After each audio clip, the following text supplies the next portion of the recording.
Hey y'all, how's everybody? I hope you all are doing well.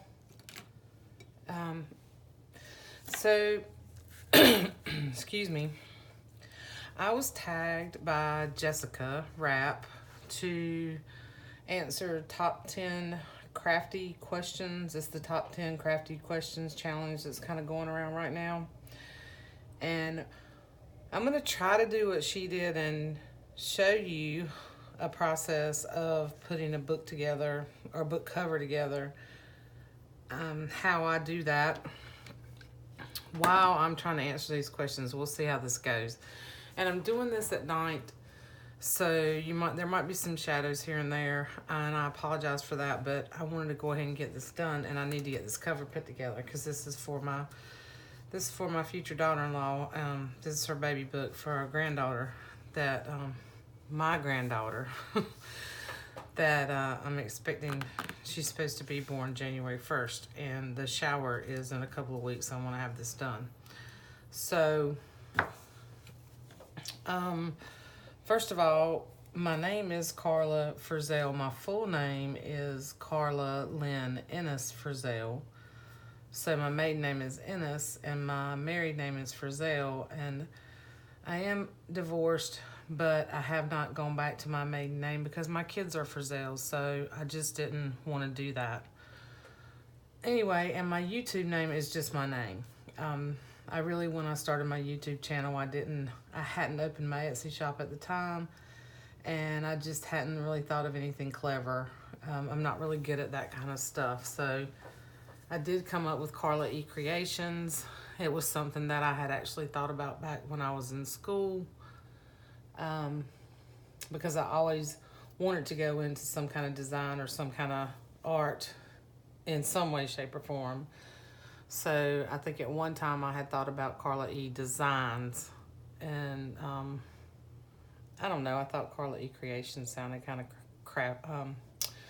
creative, so I went with that for my Etsy shop. Currently, my favorite craft is making these junk journals. I'm just addicted. I love it, and as you all, any of you that know me, you know the kids' books just have a special place in my heart. And I have a couple other things I want to do. I've done some other type of journals, but I just am drawn to these at this point in my life. Now, I do like mixed media, and I like painting. I love mixed media. I love the idea of mixing things up, mixing textures and paint and inks and oils and paper and, fabrics. I really like the feel and the look of mixing things up. I've always kind of liked that. All right, so while I'm doing that, I'm going to kind of show you how I'm going to do this. I've taken this book apart, so I can't do but one thing at a time, let me just tell you. So I'm going to try to tell you a little bit about my process as I'm doing this. So I have prepared this book. So I took the book apart, okay? I cut my spine, and I'm going to tell you what I cut that out of. So this is a book that Jessica, bless her soul, I wanted to do a Winnie the Pooh theme, and these books are really hard to come by, and this one's just really, really cool, and she shared that with me, so thank you, Jessica. So I've cut, I took the book apart, and you folks who don't like that, don't holler at me. I'm creating something for my granddaughter's mama. But anyway, it was kind of tough to take this one apart, honestly, because this is a really cool book, and I'm pretty sure you don't find these very often, but I'm going to create something very special for her. So I took the book apart, and the inside pages are plain, and I wanted to use these pages, so I thought it would just be cool to use these on the inside, okay? Now my spine. I've had people ask me about the spine. So this is a thicker piece of chipboard, and it's probably what they call a medium weight chipboard. Because this almost like, let's see, like it's half of a quarter of an inch, okay? But it's got some flexibility in it, but it's not real flexible, you know. So I think this is what they would call a medium weight. If you go to actually order chipboard from Amazon or somewhere like that, they have like a heavy duty chipboard, which is thicker than this. This is like a medium weight, but this came from the back of a drawing pad from Artist Loft. So when I have stuff like this, like, don't throw these things away. These are very usable. The cover pages are usable. You can paint or collage on these. This is a nice texture paper that comes on the front of your drawing pads or watercolor pads. And the back piece is usually pretty sturdy. So that's what I'm using for this spine. So this probably won't be flex. It'll probably be a harder spine. It probably won't flex like some of the ones I've been doing. I use a thinner chipboard for that. Okay, so I've got this already, and I've got my fabric cut. My fabric pieces cut that are gonna go on the outside and on the inside of the spine. Now I'm thinking that this I probably need to put, because you can see right through that, I think I'm gonna have to go grab some muslin and cut that to put something underneath there, because I don't like that you can see through that. This fabric's fairly thin. So, but we're gonna start with this part first, and then I'll go grab that.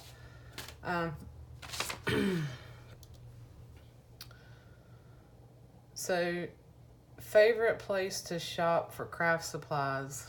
I have a favorite store here that I've shared some things that I've found from.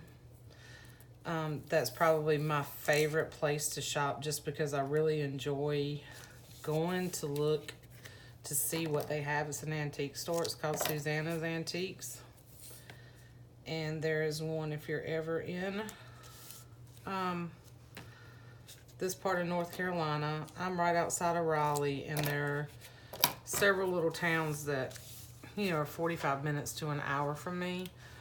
One of them is Roseville, and one of them is Youngsville. And she has stores in both places. She used to just have one store in Raleigh, but they opened up a store in Youngsville probably about a year ago, and then they had to move from their place in Raleigh.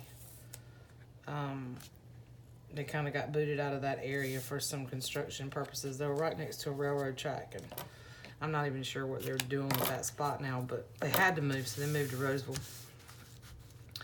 But it's Susanna's Antiques. If you ever get a chance to go, it's a great place. Lots of different things to shop for. Lots of varying price ranges. You know, some things will be reasonable, some things are, you know, a little higher in price, but I just love going, and I've found some really good bargains there. You know, from books to furniture to linens to laces, sheets, you know, vintage sheets, things that have been repurposed from vintage items, you know, new. Not a lot of new stuff that looks vintage. Most of it is repurposed stuff. Jewelry. Oh, wait a minute. Well, I was going to put some glue in here. Some additional glue, and I forgot that part. So this is sort of my process if I want to put some paper.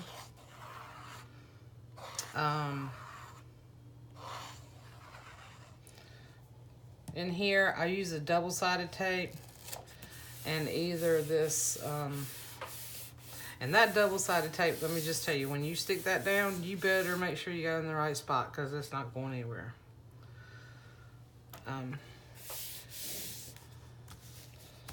So that's on that side.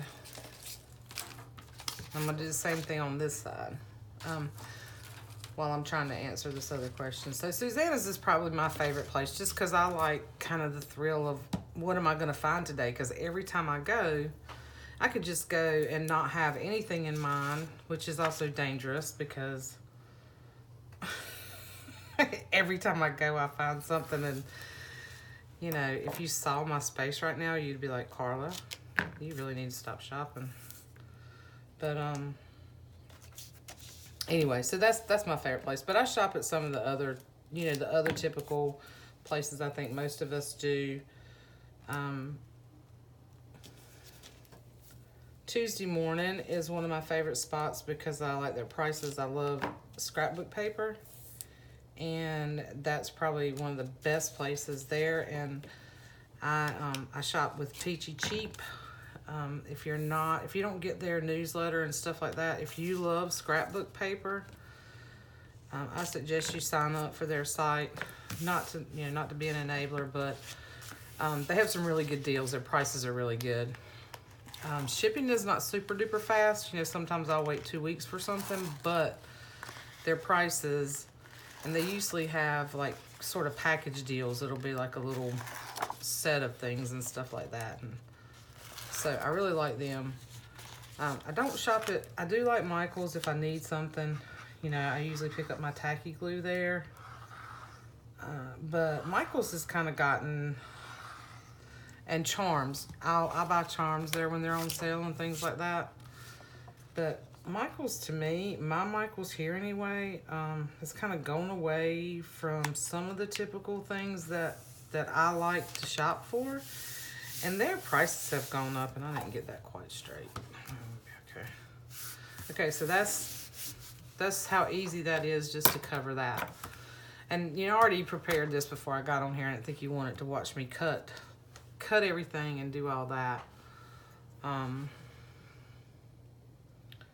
Anyway, so that's ready. So now I'm ready to tape my spine in. And I'm going to flip it over this way. And make sure, because you know I can't walk and chew gum at the same time. Make sure when you do this, you have this the right way. So that when you open your book up, you got the front and the back cover in the right spot. Because I have done that and had to start all over because I didn't put it the right way because I wasn't paying attention to what I was doing. Etsy and eBay too. I really do try to support other small, you know, other shops on Etsy.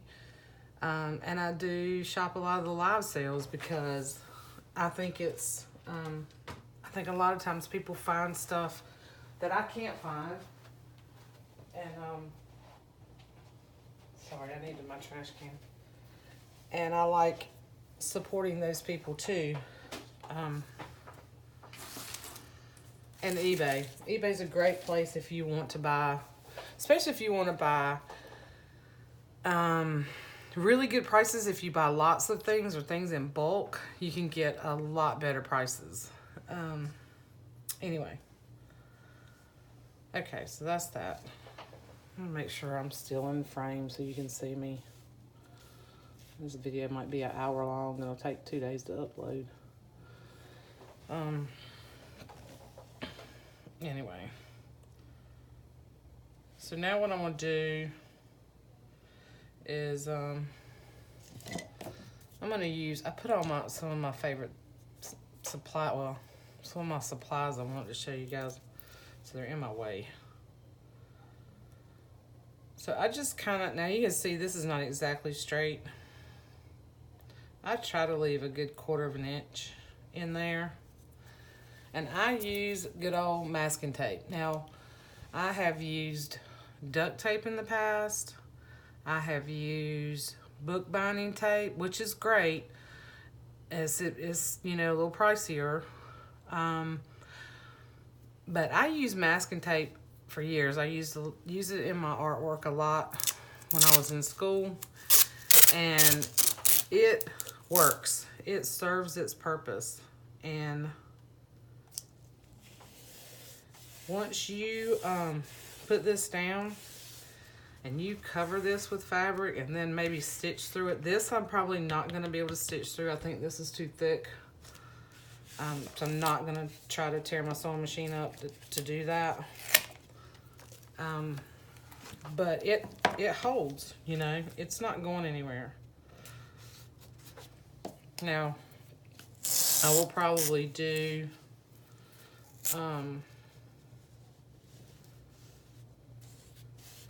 I may do another layer of it. Sometimes I'll do 2 layers just makes me feel better, just extra security. But once you sort of burnish that, don't dig down in here. Press down in here, but don't dig down in here so you don't tear it. Like if you're using your fingernail like I am, or a bone folder. You know, you just burnish this part, you know, and make sure you've got some flex. But you see, that tape's not going anywhere. Not unless you just go rip it, okay? And once I put fabric on it, you know, it's gonna be just fine. So it's probably fine with just that one piece. I know some people are pretty, we all have our different methods of doing things. This works for me, and I've never had anything come apart on me.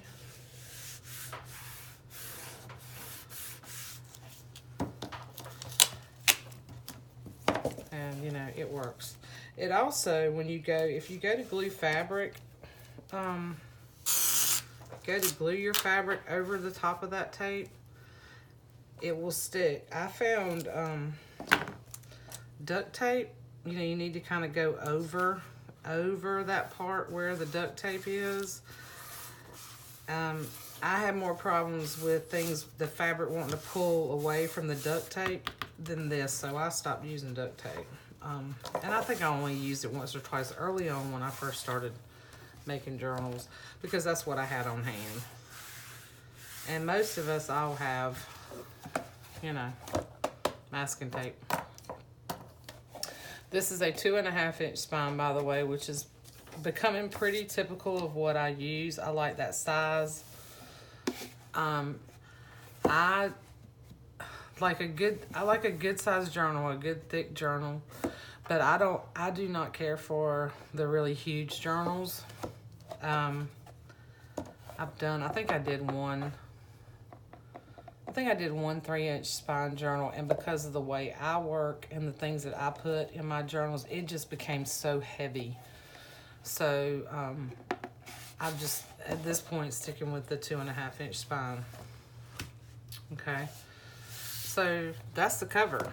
So now what I need to do is add my fabric, and I'm gonna have to go get some muslin. So I'm probably not gonna finish that, because I have to go in my closet, get my fabric out, find my muslin to do all that, and I don't want to do all that. But so I'm gonna put that piece.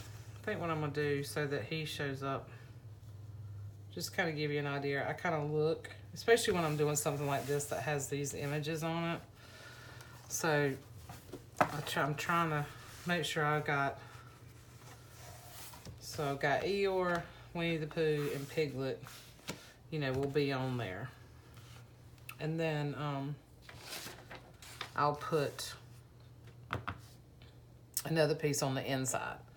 Not so worried about the placement of that piece, because once the signatures get in there, you're really not going to be able to see.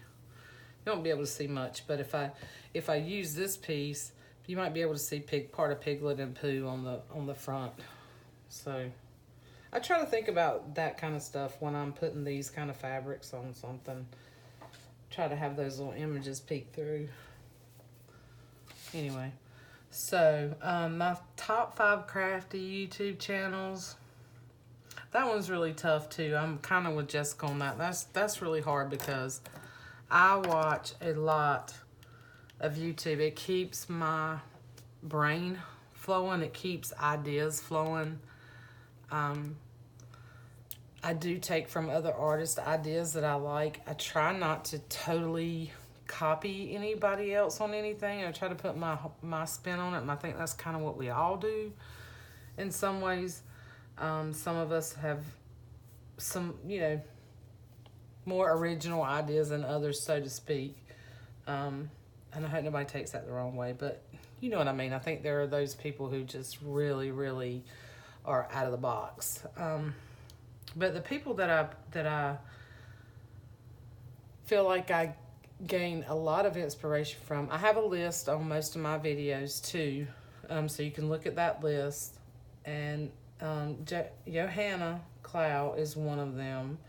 Gina over at the ReBookery.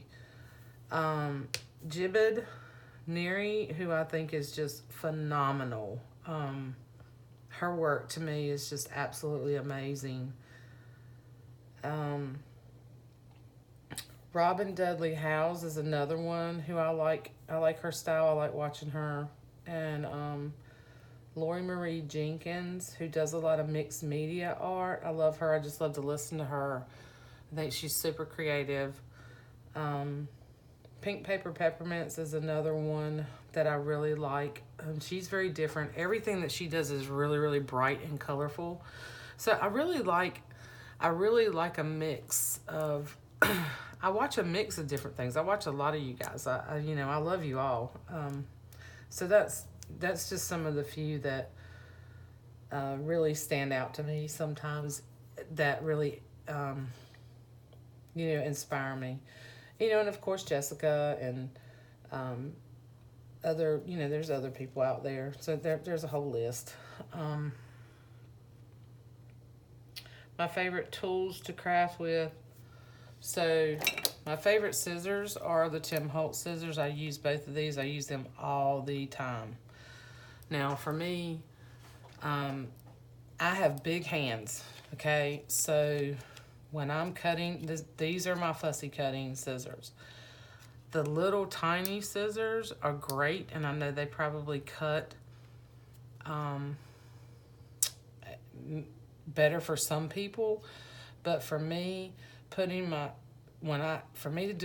I love to fussy cut because these are comfortable. Like if I have to put my fingers in those two little holes on those little tiny scissors, I can't do that. I can't do it for very long. It hurts my hands. So these are my favorite scissors. And of course I have a bunch of scissors. I have a ton of them. I like these. These are some American Craft scissors. They cut really well. And then fabric scissors. I have a couple of pairs of fabric scissors. My go-to glue these days is this art glitter glue and PVA glue and the fabric tack. These are just and Eileen's Tacky Glue, I still love that. These two probably are my favorite. I use them more than anything. They just work. This work really well. And I do like this. Like when I go to put this on here, I'm going to have to put another fabric behind there. But once I get my other fabric behind there, and I may stitch it together so that I can have the stitch look on the sides, I'll use this glue. And then right up here under the edges, I'll go back with the fabric tack. So that's what I use there. My tiny attacher, love it. Use this all the time when I'm doing embellishments. And this corner chomper right here. We Are Memory Keepers. Love it. Love this thing. And my Big Bite. I have the Big Bite chomper, which I use to punch holes like in my buttons and things like that. I used to use them, and I may have to use the Big Bite when I punch my holes in this. I don't know. We'll see if I can just push my awl through it. Double-sided tape. Love it. Masking tape. Just, the basics. Those are the basic things that I go to. And I am loving the washi tapes. The Washi Wednesday washi tapes. They cost a little bit more, and it takes time for them to get here. And I don't know how things are going to go if we end up not being able to get shipments from China or whatever, but I'm going to be heartbroken because that's where these come from. But I love those. And when I get to do more of sharing my journals, when I can ever get to really work in them, I've got to make time to do that. I'll show you. So where do you get your crafting love from? I think I have I come from a family who there's a lot of my family who was creative. My great Aunt Martha made Afghans. She did that since I was a little kid. She died last year at the age of 99, but she was very crafty. She made the Afghans. She sewed. Matter of fact, I think she might have been a seamstress for a living at one time. Her husband worked for the railroad, Southern Railroad, and she made bread. She was famous for her homemade bread. Every time we'd go visit around the holidays, she would always send everybody bread. My grandmother was a seamstress, great cook, quilter. My aunt, my mother's sister, always creative, always loved to thrift, always loved to decorate, sewed all her daughter's clothes when she was little. So, and I think my mother had a creative side, but she never really, I don't think she tapped into it as much as she could have. She just wasn't interested as much, but my aunt was, so it was a big influence. And I've got a cousin who's an artist, and he's a great painter. And I started crafting when I was a kid. I can remember always loving, even when I was little, I always loved coloring, and probably when I was 8 or 9 years old, when I really started taking art classes, that I really realized that how much I truly did love it. I've always loved to draw and paint, and I even have some scrapbooks from when I was a kid. So, and junk journals has kind of been my favorite at this point, so far. So anyway, I think that's all the questions, and I'm supposed to tag 2 people. Oh good, I'm not quite at 30 minutes. I'll come back and finish this in another video, you guys, and show you how I finish off the spine. I'm supposed to tag 2 people, so I'm going to tag 2 of my Carolina girls, Lynn at A Bit of Birdsong and Kristie at Mandala Art and Booksmith. So I'm going to tag you 2 ladies, so I will send you the questions, or I'll list the questions down in this video, at the bottom of this video for you guys. Because I don't think, Lynn, I don't think I'm friends with you on Facebook, but I am with you, Kristie, so, but I'm going to put a, tag you down in this video, okay? And I hope you guys participate. I'd love to hear a little bit more of your stories, too. Anyway.